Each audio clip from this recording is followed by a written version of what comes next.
So, if you've ever been curious about how to ramp up your freelance writing income for 2021, we're going over today about how to kind of jumpstart your income, a few how-tos and tips on what you should be considering in terms of projects, and then some like little creative things that you can do to kind of ramp up your income besides just increase your prices. And you should be increasing your prices. Like, you shouldn't just go year to year with the same prices and have the same fees for the same things and give everybody a rate card or send everybody a pricing sheet. Like, you should be changing your rates as you learn about projects, as you learn about how quickly you can do them or how much effort they take or how many interviews or, you know, how much complexity is in all those projects. I'm just say, hey Linda, hey Casey, hey Jared. Yeah, it's hey Getty. Yeah, it's noon here. So I was a little late today. It's the first week after all the holiday time off. So I'm trying to get myself together and, get all my pets in the room and get myself situated. So we're going to go over kind of how to jumpstart your income. So the first thing that we'll talk about is like increasing your prices. Like, every year you should increase your prices. Every year, as you gain experience, as you become more valuable to the companies that you work for and the clients that you have on your list currently and future, you need to raise your prices. That is not just because we want to make more money, it's because we're actually learning a lot. Like, every year we're learning a ton. We're figuring out a lot of different things about these projects. We're, coming to terms with the types of things we want to do and the types of things that we hate doing. And I think that a lot of times freelance writers get worried about increasing prices because they think they'll turn all their clients away. But really what happens when you increase your prices is you start working with clients who see more value in your work. Those higher prices are attracting clients who care about the quality of their content. They don't necessarily come in there and they're like, we need 55 blog posts, hurry up, do it now. They're more like, hey, I really care about the quality of these 12 pieces, or I really care about our quarterly case study being, super great interviews, really high quality graphics. Like, they care about those things. And when you increase your prices, you start working with all those people who are looking more for, the quality piece over the quantity piece. They're also looking for pieces of content that live longer lives than just week by week by week. And they have a content strategy. They're thinking ahead about how that content affects their business longer term. So increasing your prices isn't just about making money. It's about figuring out, learning from all the things you did the previous year and then implementing that into your pricing. And then also about how much value you've basically earned over the last year, learning about the projects, figuring out how to do them, and basically, how much more you can provide to your clients. So that's kind of my first thing is the increasing your prices piece. The next piece is that we want to talk about jumpstarting our income based on what we did last year. So let's say you did a lot of blog posts or you did a lot of short form copy. Like, let's say you did a lot of emails or you did a lot of, little websites. Like, you did little piece, like a few web pages here and there for every, for dozens of websites. Instead of working more, we kind of want to work on working less. We want to get higher priced projects. We want to get more in-depth projects that take specific skills so that we can raise our income, right? So if we're doing kind of lower level projects that a lot of writers can do, right? They're kind of general. They're kind of like 5 paint colors to consider for your living room, or like how to replace a sink, or what the median home price means for your neighborhood, like general posts that a lot of people can write. When we think about how we want to increase our income, we're thinking about things like a case study for a specific complicated type of industry. We're thinking about people who need more in-depth work, like reported articles. I've been doing a lot more reported articles because instead of just doing a blog post, a lot more people want studies and research, and they want those journalism skills in a blog post. So it's called a blog post, but it's really an article. It's not very, it's essentially not different than anything I would write for a magazine. Like, I've written profiles and they're the same that I would write for a magazine. I've written them for businesses. I've written reported articles for companies and magazines. They're the same. But the difference is that when you do them for a business, it just ends up on their blog.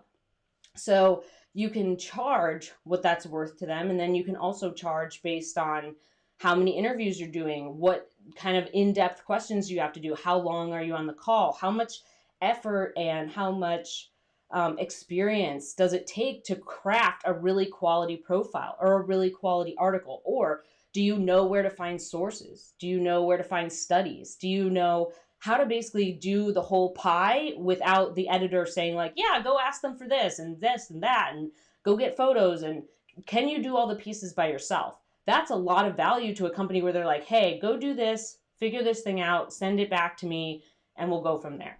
So that kind of value piece helps you increase your income because you're doing more complex tasks in general. And then you're also doing more on your side than your editor being like, yeah, we'll get the photo and yeah, we'll do all this other stuff. And like you're shouldering more of it than your client.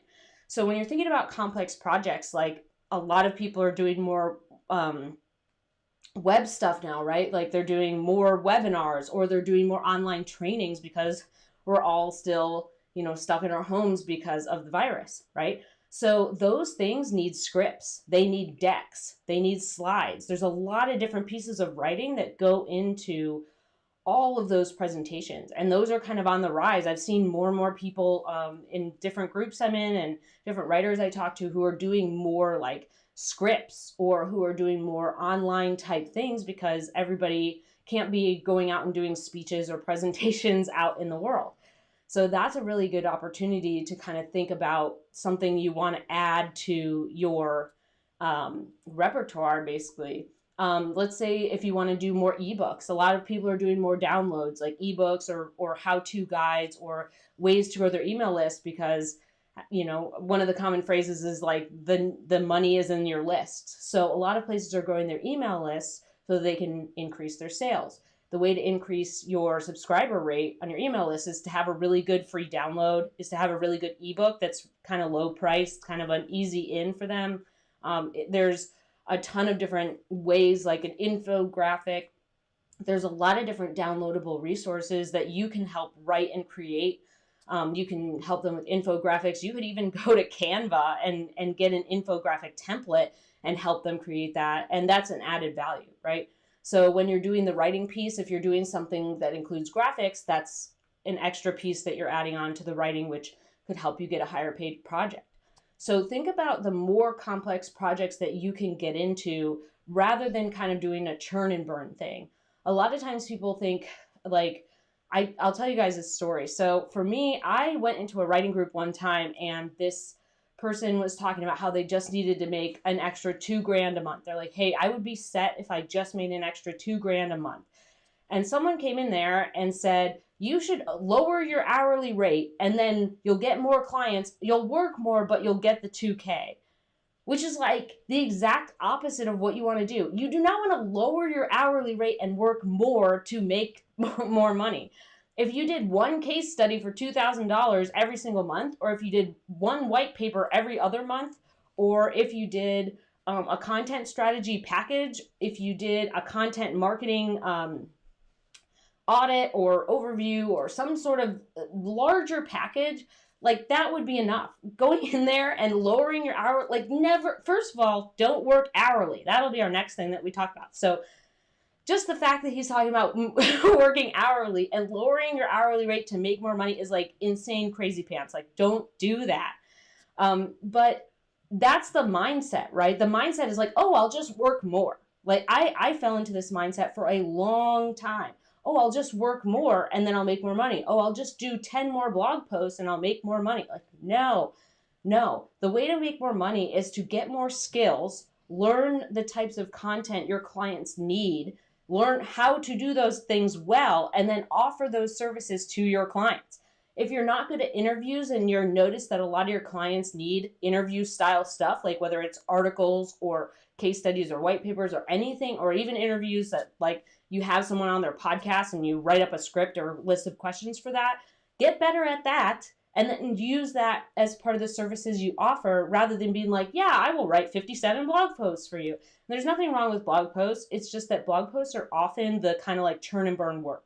A lot of people end up doing a lot of blog posts because they're like, oh, I'll just do more. I'll just do more. And they try to get more clients and more blog posts. And we want to vary our work here. We want to vary the types of things we do. So we're not just becoming like an expert on blog posts. We're becoming an expert on how to put up a marketing package, how to do an email drip campaign, how to put together a content marketing and content strategy package. How do we put all these things together, maybe like including SEO, if that's something that you do. We want to do more complex stuff. We don't want to keep trying to do the same thing, working more every year. Like, no.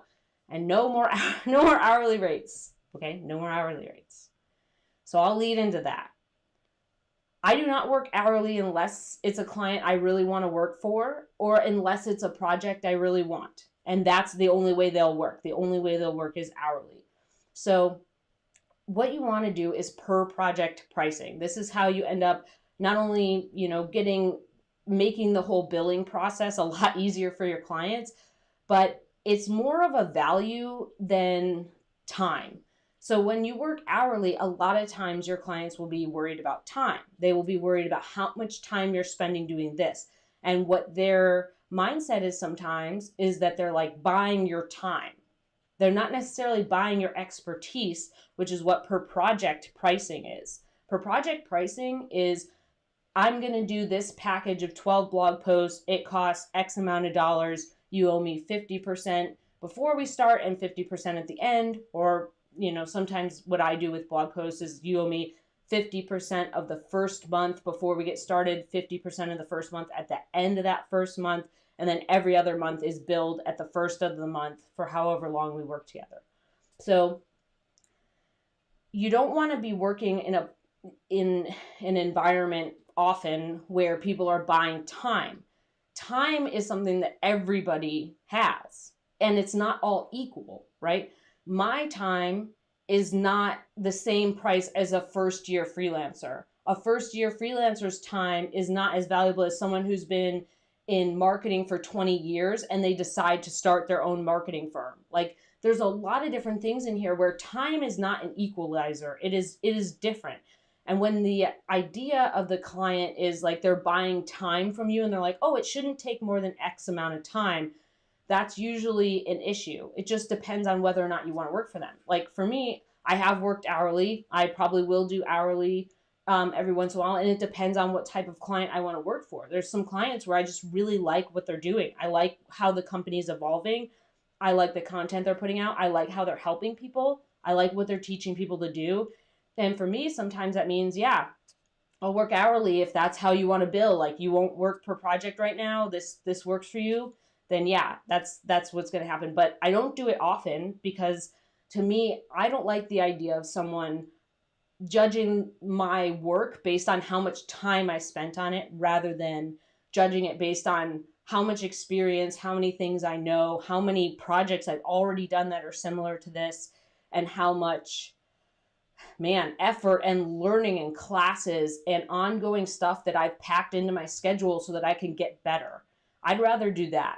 So when you're working hourly, first of all, don't lower your hourly rate. Don't do that. Don't lower it because you want to get more work. Like if anything, raising it, you'll attract better clients. That's the only thing I've ever seen is raising it. You might have a lull for a little while. It might be like as you push away all the clients who are low paying hourly people, you attract people who are like, yes, we'll pay you $100 an hour, $75 an hour. Like, then you kind of get in that groove. But per project pricing, I've always found is better. They know what they owe you. They know what the project costs. It's not a surprise when they get an invoice, right? And a lot of times with hourly, they're like, only spend an hour. And it's like, okay, well, why don't we just do project pricing? If you only want me to spend an hour and the hour costs this much, and if you only want me to do this much over this course period of time, why don't we just do that as a project fee? Hourly just, it doesn't always slice and dice the right way. But per project, they could have been like, yes, our budget is $2,000 a month. Can you do this amount of work for $2,000 a month? And then you go back and you'll be like, well, let me look at it. Like, can I do this amount of work for $2,000 a month? You come back and you're like, yeah, I can. Sometimes what happens is you're like, no, I can only do 50% of the work for $2,000 a month. That's a lot easier to me. The per project pricing piece gives you value, it gives you a value proposal where you can kind of work up all these things where you say like, hi, like basically this is what we talked about. This is why you're hiring me. Here's some testimonials and clients that I've worked for. Here's how much it costs. And then you work into the contract. So the value proposal to me makes more sense than hourly. And the way to make more money is to get away from people buying your time. You want people to buy your expertise. Like when you go out and buy a product, you're not buying that product necessarily on how many hours people spent building it, right? Because there's people who design the product, there's people who build the product, there's people who test the product, who manufacture the product, who test the product, who ship the product, who then take on the reviews and implement them and change the product and update. Like, you're not paying for that. You're paying for sometimes just the name brand, right? Sometimes that name brand has so much credibility, you're like paying a premium for that product. But if you were to sit down and pay for all the hours people put into it, like that wouldn't make sense at all. So you're paying for the value of that product in the market. That's kind of the thing with platforms. That's my next little piece. So before we hop into questions, my next little piece is to get off the platforms. Get off the platforms. Let them go. Put them in a little boat and sail them away into the ocean. Let go of the platforms. And by platforms, I mean Upwork, Fiverr, anything where you come to me and say, like, I get questions. I was a den moderator, so I've gotten so many questions, same from coaching students. They're like, is this a good idea? Should I join this platform? Should I join this thing? Like, oh, well, this doesn't seem like a platform, but I have a portfolio on there. And like, no. The answer is forever and always no. I used to be on the platforms. I can tell you what it's like. It's a race to the bottom where people aren't necessarily always looking for the best person, but they're also looking for like the best person at the lowest price. And you're competing against a lot of different people. You're doing a lot of time, you're spending a lot of time making these proposals and setting your hourly rate at $100 an hour. And now we're back to the hourly situation. Now we're back to charging hourly for our work, which is not ideal for us. So anytime you're on a platform, just take this into consideration. If that platform disappears tomorrow, if they go bankrupt, or if they have a big lawsuit and they shut down, your business has been erased. You no longer have a business. Like technically, yes, if you have an LLC, you have a business, but you don't know how to do marketing. You don't know how to get new clients. You don't know how to rebuild. You have to basically start from scratch because you've been on this platform. And a lot of times on those platforms, they say, like when I was on the some platforms, they would be like, don't go off the platform. Like, it's dangerous out there. You're going to die. Like they would send you messages like, do not get paid off platform because you may not get paid. And it's like, they scare you from going off the platform when really it's like, you're on the platform, they're taking a cut of your money and you're competing against hundreds of other writers. Like, no. So if that platform disappeared, you have no skills. Like you have no opportunity to build an actual business. So to make more money in 2021, delete the platforms. Just delete and start over. Learn how to do actual marketing. Send LOIs, letters of introduction, send pitches. Learn how to actually build and run a business. Don't get on a platform and hope that someone picks you out of a large dating pool of writers. Like, get off the platform. Start over. Build your own business. I have been a very strong proponent of this for a long time. Build your own business. That's not just niches. That's not just type of work. Build your own business so that you can run the whole thing, so that you can get the marketing done, so that when things go wrong, you know how to fix them. It's not just like, oh, well, no one's hiring me this month. Like, no. We need to learn how to do the marketing. We need to learn how to do all the finances. We need to learn how to set appointments. We need to learn how to accept payments. Like, all of the things that help us run a very good freelance writing business that's profitable are off platform. And I don't see the point in not only paying the platform, basically taking a cut of everything you make, but then you have to pay Stripe or PayPal fees. So you're paying the platform, you're paying Stripe and PayPal instead of cutting the person out and finding quality clients. Like, from what I've seen, a lot of times your best clients are the people who are looking for a writer. They haven't gotten around to it. They're trying to figure it out. And you pop in your inbox and you're like, hey, could you use some help? They're like, oh, thank God you're here. Oh, and they're like thank you for showing up. Like, thank you for being here. And you're like, yes, I'm here. And that's because you were doing proactive marketing. That's because you found out that their company got 500 million in seed. Well, they wouldn't get 550 million in seed money, or that they got their Series B funding, or that they ended up hiring a bunch of new staff, or that their business is on the up and up. They're the top 10 trending companies to watch. There's all these different things like that. You're paying attention to your industries or your niches, what's happening with those companies. You're plugged in. You're not just sitting on a platform waiting for someone to be like, hi, I need my website rebuilt. And that could be like any niche or small business owner, anybody on the planet. So that niche expertise, learning how to build your own business, the pieces that run your business, the marketing, the finances, the to-do list, the calendar, the proposals, the contract, like all those things need to be learned, and they help you make more money. They get you to actually run your own business and look at all the moving pieces rather than just sit on a platform and hopefully someone will pick you.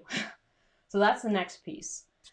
I did mention another one that I now just blanked on. It was get off the platform, stop working hourly, and then the next one, oh man, it's one of those days where I just like blanked. Anyways, so as you're increasing your income, as you're thinking about all the things you need to do, think about the types of projects you really want to do. Think about what you want to set your rates at this year. Think about getting off the platforms. Think about doing per project pricing. Think about all the pieces. Like, think about other ways that you can make money that include writing that aren't just, project quotes. Like, sometimes there's different ways to do writing that aren't necessarily like the traditional things. A lot of people I know are expanding their repertoire. They're figuring out what types of writing that what types of things are now requiring writing that didn't before, or what types of opportunities are opening up now that we're all working from home. So think about that. Look into your industries, look into your niches about what's coming up. Like, are a lot of people trending this direction? Are they thinking about doing this? See where writing fits in there. And I can guarantee you, like, one of my friends is doing messaging and positioning work, which is basically helping people kind of market their product. It's figuring out how to like position your product, like what is your product, and then what messaging kind of surrounds it to make it clear what that product is, and then also basically attract your ideal audience. And that's kind of work I want to get into. So right now I'm trying to get into doing more of that stuff. And not only is it well-paid work, but it's really fascinating, interesting work. And it's something that I just didn't know about a couple years ago. And it was just something that I kind of paid attention to, like what's going on. And one of my friends mentioned it and I was like, oh yeah, that's interesting. And then, we kind of followed all these people and, well, I guess it's one or two people in particular, but it's something that I just didn't know about. And then when I found out about it, looked into it, I was like, wow, that's really interesting. I want to add that to my repertoire.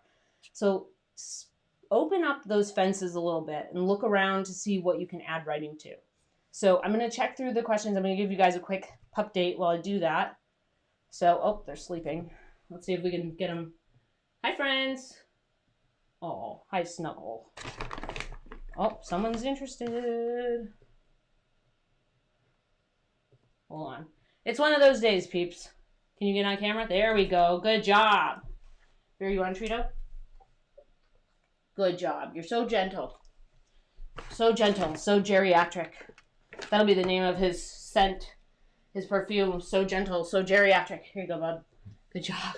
All right. So I'm looking for questions. So if you guys have questions, pop them in the chat. If you feel like this has been helpful so far, if you feel like you've gotten some good information, give me a thumbs up. If you feel like you might want to stick around and hear what other kind of crazy ideas I have, feel free to subscribe. So let's see if anyone has any questions. If you have a question, pop it in. Is there a best time of year so Getty's asking, let's pop you up.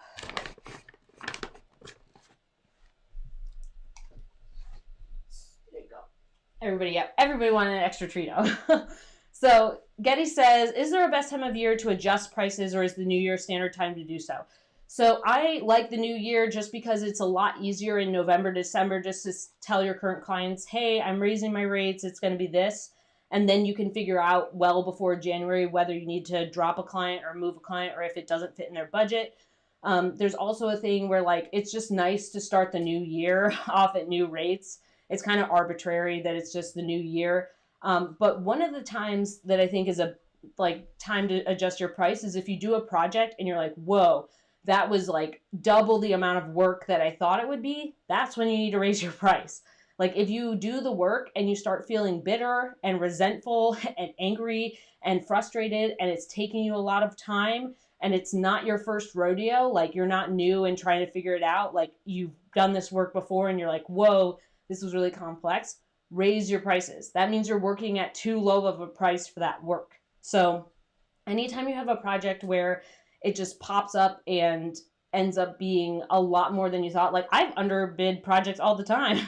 Like I've done it a ton of times where I have become like frustrated. I'm like, oh my gosh. And then I'm like, oh, like I should be getting paid double for this. Like this is way more work than the client made it sound like, or it's way more work than I thought it would be. Or there's a lot of different moving pieces in here, and it turns out I have to do all these extra things. Like that's a time when you need to raise your prices to fit the amount of work that you're doing or the amount of value that you're providing to someone. Like let's say they're like, hey, we actually want to syndicate this, or we want to go do this other thing, or we wanted to add this other piece, like raise the prices. So I like New Year's, and then I like basically whenever I figure out that I've undercharged for a project.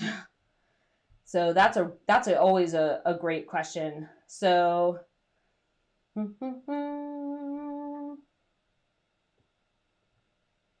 yeah, so Linda has a good comment here. So Linda, glad you're feeling better. That's good. And then she says, after having tons of low paying and bad clients who didn't value my time, I'm all for higher pricing and per project pricing. Yeah. Like time is a really interesting concept. Like you can't get it back. So if someone's trying to buy your time, they are buying a piece that is not going to ever come back. Those hours that you're spending on their project, you will not get them back. They now have vanished. They have now been paid for.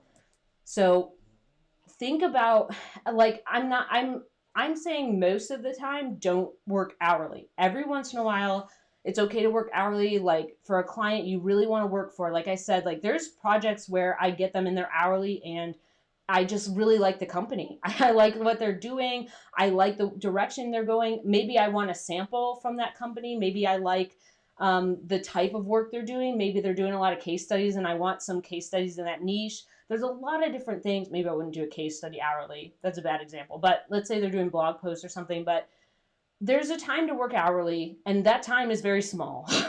So work hourly when it is something that you feel like you're gaining a lot from. Otherwise, per project pricing is the ballpark you want to be in. So let's see. Any more questions? So Linda says she got a job offer to write a website, but it was all pro bono, so I declined. Yeah. So I have another interesting story. Hi, Camille. Welcome.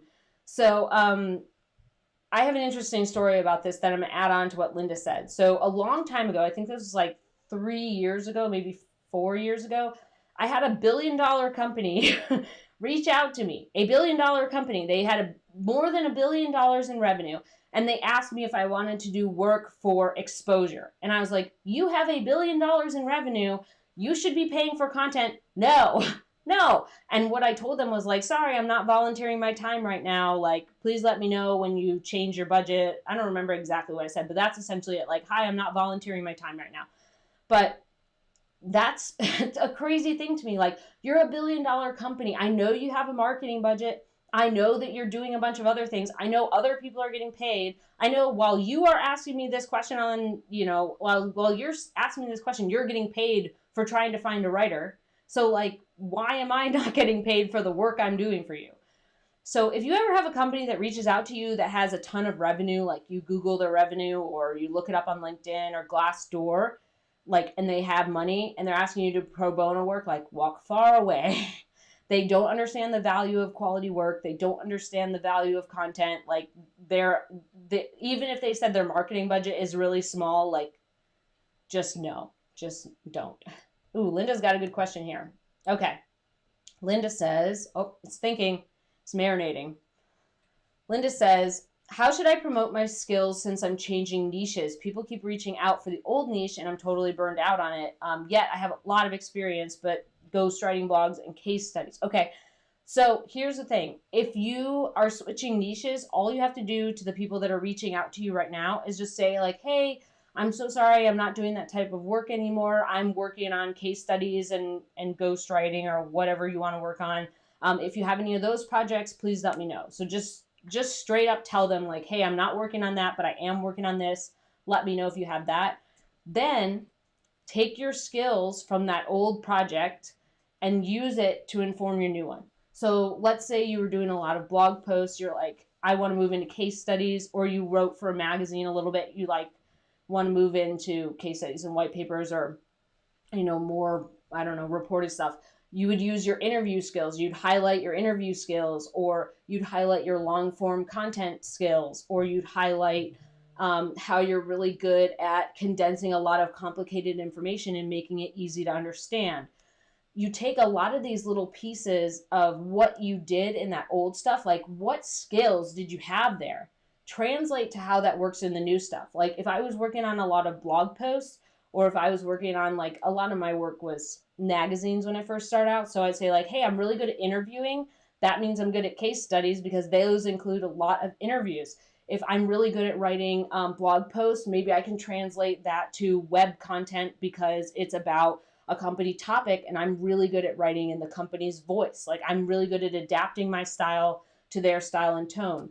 Maybe what I'm doing is I want to move into marketing and positioning, right? Or marketing, messaging and positioning. What I would do there is I would highlight my marketing experience. I would highlight how good I am at figuring out, different pieces of a content project, or I would figure out, like, explain how I'm really good at listening to people, because a lot of messaging and positioning work is interviewing and listening to people and figuring out what is this product and how can we better, put the bubble of messaging around it so that it makes sense to the general public, right? So you're really good at research, you're really good at finding information, you're really good at drilling things down. There's a lot of different skills that you can think about that you can translate into other things. Like, look at what those types of content need and use that for the new stuff. So like if you were writing one thing and that thing needed research and interviews, what other types of content need research and interviews that you can highlight as your new type of content? Or if you're really good at writing short form content, or you're really good at video content, like what skills did you need to write that video content that you can translate into what other type of work? There's all these different skill sets that come with each different type of content you write. It's not just like blog posts are the same as case studies, or as an ebook, or as an email drip campaign, or as helping someone with a freebie. They're different, and they take different skills, they take different pieces of knowledge. So maybe you're good at writing blog posts. That means you're really good at putting together an ebook of a collection of blog posts, or you're good at writing an ebook, which is just like maybe you think of it as a longer form blog post. Think about the skills you need to do that, and that'll kind of help you move into that new niche. Just try to look into the type of content you want to move into, whether it's ghostwriting or case studies, and think about the skills you use in the old stuff to translate to the new stuff. So that's a great question. So any other questions?